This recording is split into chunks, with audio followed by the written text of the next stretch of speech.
It is time for us to turn our attention to the weekend's hurling. Sarah Donovan is with us. Sarah, good morning to you. How are you? How are you, lads? Big smiley head here in Cork. Delighted with the weekend. Yeah, it couldn't have worked out much better for Cork. Maybe we'll start with Cork. It's the most recent. Sad Davy is not a regular character that we see outside of the Late Late Show appearances sometimes. But he was pretty sad in the aftermath of the game. Plays a great sad Davy, doesn't he? Very, very sad. Very, very disconsolate, upset. And actually reading his comments afterwards, I agreed with him in some aspects. They didn't turn up. They didn't have any energy. And I don't know, can I blame Davy specifically for not having any energy? But I can blame the tactics. And I think, first off, Darragh Fitzgibbon, no one expected him to come into the setup the way that he did. He absolutely ruled the roost for the first 10 minutes for Cork. And possibly because we hadn't seen him in the league, I don't know if Davy had set up for him. And that's the first thing that I'm going to say. I'm going to give him one, I suppose, non-negative for what Waterford threw out on Sunday. Turns out, Sarah, as well, being over the age of 30, this gives me a lot of confidence, by the way, heading into my, as I'm in my 30th year. But look, Cahalane, Seamus Hornady, Conor Lahan, Patrick Horgan, all of them excellent. Horgan in particular contributing, I think it was 13 points, so not bad. Yeah, but I suppose I opened the Examiner on Saturday morning, lads, and that's kind of a ritual in Cork, the weekend of a championship match, and Enda McAvoy, damning headline, brand new championship, same old faces. And I was going, God, that's a lot of pressure on the lads coming into this game. But I think Pat Ryan really worked it well because he had all the energy in the middle of the field with the likes of Darragh Fitz, Brian Roach, who got player of the match. Shane Barrett had moved out the field. Luke Meade had moved out the field. And he kept Horgan, Lehan, Harnedy close to goal between the 45 and the end line. And that's where they did all the damage. So there's a place for everyone in this team. And it was a lovely mix of energy and, I suppose, experience in that Cork team on Sunday. Roach and Fitzgibbon in the middle of the park in particular were excellent, Sarah. Now, Roach in his full debut as well probably deservedly gets man of the match. Really good pairing that has been found there. Well, actually, it was kind of a mix because it was Darragh Fitz was kind of playing centre forward. Luke Meade was pulled out as a third kind of midfielder. And I suppose the three of them made a massive difference there in that midfield. And Waterford couldn't get a run on them at all. But what was interesting was the space that Cork managed to find themselves in. And because the energetic players were making so much space, then the likes of Horgan and Lehan were able to ghost into those, I suppose, pockets and tip off the scores. Were you surprised that Davy took so long to make the changes? We were talking before the show today about Austin Gleeson in particular. He took his time. It's been a funny one all year because he's been bringing Austin Gleeson into games to kind of change games. And I'm saying if he's well enough to change a game, then he should be well enough to start. I don't know what the fixation is with bringing him into games. It's hard as a player to come into a game and try and make a change. And certainly when you're 6, 7, 8 points down to try and get a foothold. But at half time, he whipped off Mikey Kiley. He whipped off Tom Barron. Players straight in. But I suppose they had that purple patch after half time where they scored 3 points. And look, it wasn't all gloss for Cork. They lived on their nerves. Some great saves from Patrick Collins. One very fortuitous save from Damien Catalan off the back of his helmet from a Stephen Bennett shot. Waterford, if they had got the goals when they were pushing for them, maybe they would have had a canter in the last 10 minutes. But I don't know, disappointment outright because the game never took off. That's exactly what Cork wanted though, right? Keep the team at arm's length. It's a brilliant start to the championship for them because there's plenty for them to work on, and maybe Waterford are gone at this point, and so therefore it's kind of 50-50 at worst that they're going to be in the All-Ireland series. Sometimes it's really bad starting late after everybody else, but sometimes it's really great starting late after everybody else. Well, if you look at, I suppose, how much energy they expended as a unit, as a group, they didn't expend as much energy as Waterford did the week before against Limerick or Clare did against Tip. So now they're going into next Saturday night 6 days later, not as bruised as every other team. The only issue with Cork is that they're low on defenders. So they only had 2 defenders in their subs last Sunday in Tim O'Mahony and Cormac O'Brien. And the lads who I suppose we would have expected to see around the team who'd been kind of showing up in the league are injured and won't be back for a while. So if something happened to Cork in the way that it happened to Sean Finn, say, Cork don't have the same firepower right now in their defence. And they will be tested by Tip on Saturday. And I am nervous about that because Tip are goal hungry, scored 5 against Clare. And I I'd say they'd be excited about taking on that Cork defence on Saturday night. What do you say about Waterford, Sarah? Because you'd have to say it's concerning. I think someone had pointed out they haven't scored a goal in 105 minutes of Championship hurling. It's 11 defeats and 13 in those round-robin matches as well. So when you look at the strength in depth in their squad on paper, all of these stats and facts are surprising. Well, what let them down last week against Limerick was their accuracy, their shooting. Late on they had chances to win the game and they didn't take them. And again, against Cork, they had 3-4 chances for goal and they just weren't accurate enough. They weren't clinical enough. So to that point, I spoke in the league and I was quite critical of Waterford and Davy in the league, saying, God, they're trying mad things and they're going to try and marry so many things. I don't know if they're going to be ready for Championship. And with the talent that you're talking about, Shane, maybe it needed just for them to step back and focus on the basics in the 6 or 8 weeks leading into the Championship, rather than try all of these mad different puck-out strategies. And because ultimately they were in games, they just couldn't actually finish them off. And yet they were so close to knocking Limerick over, and it turns out Limerick were right there for the taking. The softening up that John Kiley spoke about in the aftermath of that game, has it worked? Were they somehow softened up by all the talk of 6 in a row before they've done the 4? Well, you know what? I physicality, the intensity, the attitude. There's too many cameras on this Limerick team in the league is what it looks like, because they've felt under massive pressure in the way that they've been, I suppose, taking teams on, right? Did anyone feel like on Saturday night that Limerick were actually looking for protection from the referee and not Clare? Because it felt to me like every time Kyle Hayes came out with the ball, he was pleading with the referee, with Colm Lyons, for a bit of support or safety, because he was getting mauled by Clare. And basically what Clare did to Limerick was pushed them out, like drove at them, hounded them, delayed them, wouldn't let them out. Great stat from Ray Boyne. I've worked with Ray Boyne a couple of years ago with Dublin, and he's fascinated with the tackle, hook, block stats in matches. And we used to always be trying to hit 90 tackles, hooks, blocks in a game. You'd get to 70 and you'd be absolutely bet, right? That's the energy that was expended to try and get to those stats. And he had a stat up Saturday night. Clare 113 tackles, hooks, blocks. Limerick 102 tackles, hooks, blocks. So as energetic and intense as Limerick were, Clare just steamrolled them. And in the end, it's only a point, right? So, that's the sign of a really great team not playing very well. Everybody not fit. Cian Lynch goes off at half time. Hegarty, what's going on? We're not sure. So we'll see. He's the most off colour. I agree, Ger. Hegarty is definitely the most off colour. And there was a stage on Saturday night where he lost the ball. It pans out and he's standing with his hands on his hips.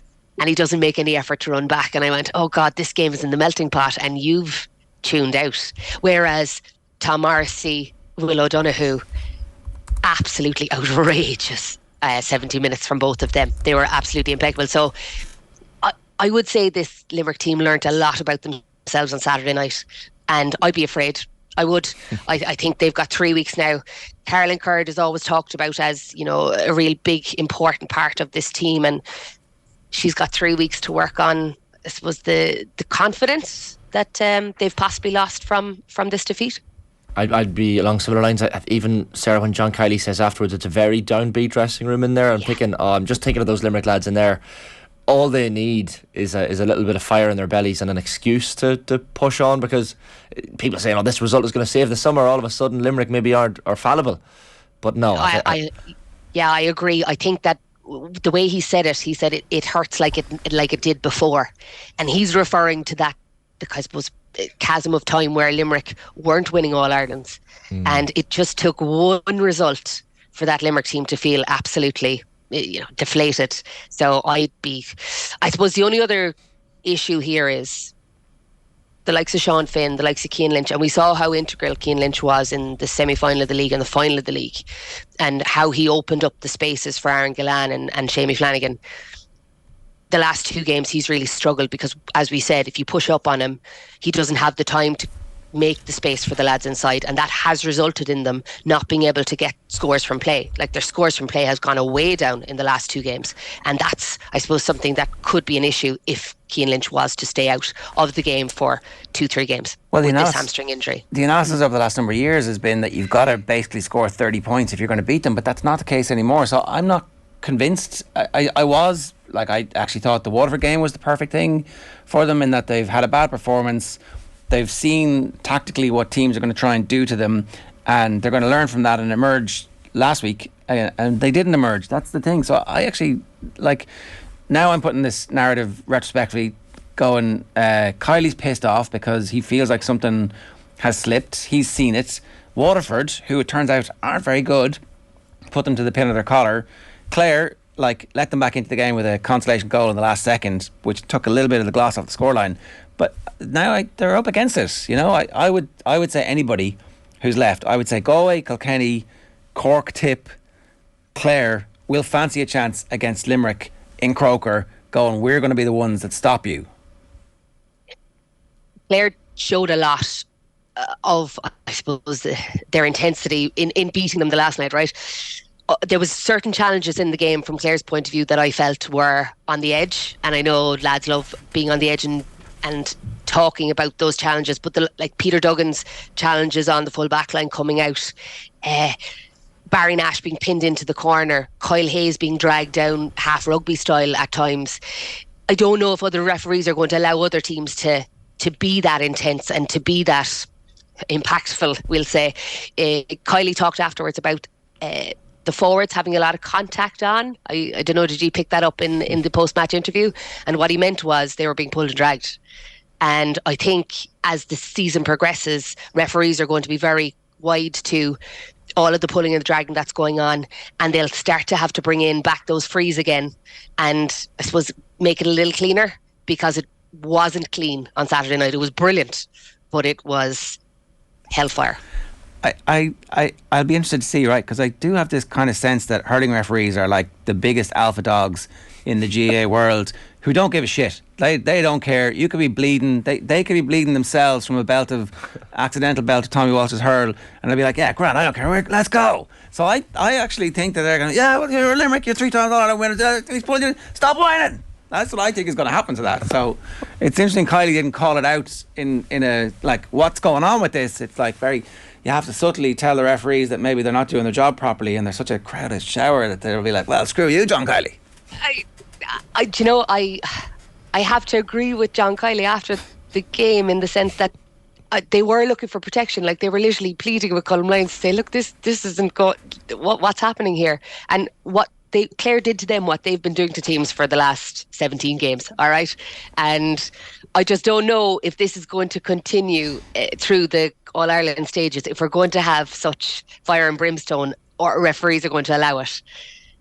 That's my thing here. Okay. It was punishing. It was punishing. Well, you know, they have been sometimes prone to that themselves, so maybe it'll balance itself out as we get deeper into the championship. Obviously, we expect both these teams to still be there. Like, we don't expect suddenly Limerick to go into a tailspin, do we? Well, we spoke before about it being one of Cork, Clare, Tip and Limerick will not progress, and that's really disappointing, because right now those 4 teams are poised to do serious damage and could be All-Ireland contenders. So, yeah, I mean, it's a nonsense. It is an absolute nonsense that the championship is set up this way. It just doesn't make any sense. No, it doesn't. And look, I think I don't know how they're going to fix it, because on the other side, you've Galway and Kilkenny were able to, taper down in front of 13,000 people and both be happy enough with the draw. Yeah, and there's killings in the Munster Championship. We could go back to straight knockout in Munster and Leinster, and then have round robin series after, where the best 6 teams or the best 8 teams are involved. Like, there's an easy fix for this if they want it. It's just that maybe they don't want it. So, and it'll get worse and worse as the Cork revolution continues with Ben O'Connor midweek. The 2 Bens O'Connors both being super impressive. Yeah, look, I was actually, when that Old Faces tagline was in the headlines on Saturday morning in the Examiner, I was like, oh God, are Cork not being revolutionary enough, and should we be seeing more of these young guys? But I suppose when you're looking at Brian Roach, 21 years of age, wins player of the match, and you're looking at players like Kieran Joyce coming through, Padraig Power came on for Cork again the last day, we probably have a couple of years of just patience in Cork to allow those young lads to develop and be as big as, put on that bulk, that 10, 15 kgs that they need to play. And you're a notoriously patient lot, aren't you? What are we? How many years are we without it now? 2005? Yeah. Yeah. Will we get to 20-year anniversary? Will that be our lot? I don't know. I just feel like the Limerick setup still hasn't used Shane O'Brien, or they still haven't used Adam English. There's a couple of players there that did very well in the league for Limerick that haven't been seen yet. From Cork's point of view, Cork are relying still on the older players, and is that because the younger players just aren't ready yet? Is that what it is? And are we very lucky to have the likes of Conor Lehan, Seamus Harnedy and Patrick Horgan still willing to put it in? Yeah. Past 34. But then John Conlon, what a stalwart performance again yesterday. So they're doing it in every county. And I suppose until Cork are ready to hand over the mantle to the younger guys, then we have what we have. And they've done enough against Waterford. As I said, their forwards, outstanding. Defensively, Cork will be under pressure on Saturday night against Tip and don't have, I suppose, the Richie Englishes to come in or the Mike Caseys to come in to do the job, where Limerick have had the same issues with injuries. We tend, Sarah, to talk a lot about venues and locations picked for matches. Joe Canning was astounded, speaking at the weekend, about Dublin Wexford this coming Saturday at 5 o'clock being fixed for Croke Park. I think he was making the point that as an away player you hated going to Parnell Park, the atmosphere, the raucousness of it. Are you surprised that the Dubs wouldn't want a game of such magnitude being played in the confines of Parnell Park? Yeah, so we've always played our home games in Parnell Park with Dublin over the years, and big teams came to Parnell Park to play us in the camogie side, and we'd Cork in Parnell Park, we'd Kilkenny in Parnell Park, and we were able to, I suppose, give them, we were able to challenge them in those games because it felt like it was our, it's hard to explain, but it was like your place that it was impenetrable, right? And there was a real confidence in that. Now, I was in Croke Park last year during the Walsh Cup, and Wexford played Dublin. And February game, Dublin absolutely destroyed Wexford. It was a cricket score. And I don't know, is it that's possibly playing on Dublin's minds, and that they did really well in that space then against Wexford, and they cut them open because of their pace and because of the way they were able to spray the ball. They have had success in Croke Park, and they have won Leinster title in Croke Park. It's possibly that they don't see it as a disadvantage and that they actually enjoy playing there. And maybe they feel like if they're going to go deep at any point, they're going to have to get used to that and start to lean on the same advantage that the footballers have, which is obviously paying dividends for them and has done over the last 20 years. A quick word about the Galway-Kilkenny game. They're definitely both genuine All-Ireland contenders. For Galway to come back the way they did in that second half, the long-range point-taking that they were doing before the final equaliser even, that was Limerick-esque. Yeah, and you're looking at I suppose, that physicality and intensity, and be able to bring the ball to ground, win it, break up the line, and as you said, strike the ball 50-60 yards and be accurate, because there's been a bit of that over the last while in teams suffering because they haven't been accurate enough. But my, I suppose, thought from the game was, does Henry Shefflin take off Conor Whelan and bring on a championship debutant on the 69th minute if it's knockout? He doesn't. He has the luxury in that game, knowing that they are absolutely going to progress out of the Leinster Championship into the All-Ireland Series, and he's able to bring on Declan McLaughlin on the 69th minute. Like, it's a completely different championship. It's poles apart, and they're very lucky that they're able to experiment like that, because now Declan McLaughlin has that in his armour for the next day out. He's, he knows that he's done that in the highest pressure moment. Conor Whelan's been taken off, so that's a rocket under him in training as well. So absolutely, and they did the same with Liam Collins was brought on 65 minutes, and I've been very impressed with him all through the league. Shefflin has been brilliant in giving those players exposure during the league, and was able to give them that exposure on Sunday because it was a knockout. You'd probably be really, really lucky. You'd be optimistic as if you were a Galway supporter, Sarah, considering that third quarter they looked like they were going to ship a serious bit of damage in that second half, and at one point I think Kilkenny were maybe 5 points ahead. So the fact that Galway could come back, 6 even, yeah, they went 6 ahead, and look, when you've got the likes of TJ Reid and Mossy Keown firing, obviously Mossy came on at half time, and interestingly from Derek Ling's point of view, he it didn't look like he played his starting team or his best 15, I would say. I think he mixed it up and he was giving lads a chance and giving other lads kind of game time. So I think both teams were shadow boxing in that one on Sunday. And I suppose from Galway's point of view and from Henry Shefflin's point of view, it was important not to leave Nolan Park, without a point. We'll leave it there. Thanks a million. Thanks, lads. Sarah Donovan giving us her thoughts there on the weekend's hurling.